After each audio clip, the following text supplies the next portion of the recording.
जितपाल ने रेड पाई अमरीक सिंह जी जवंदा साडे क्लब के मैंबर भी कह सकते हैं कि गल कहते चली 25,000 का योगदान है उन्होंने और पहले पहले नंबरों पे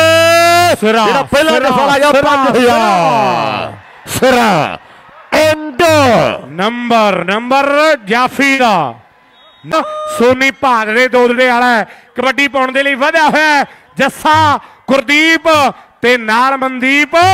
ते शीलू टुट टुट पैंदा है उधर कहंदे शीलू शीलू शीलू शीलू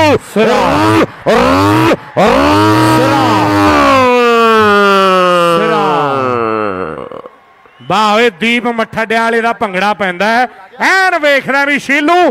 बल्ले बल्ले बल्ले बल्ले करवा गया है शीलू 2 ला गया सत्ता मठड्डा ते रिंका कुतबा बामड़िया शीलू नहीं 11,000 बिट्टू पैसे ले जाओ नाल दी नाल वीरे।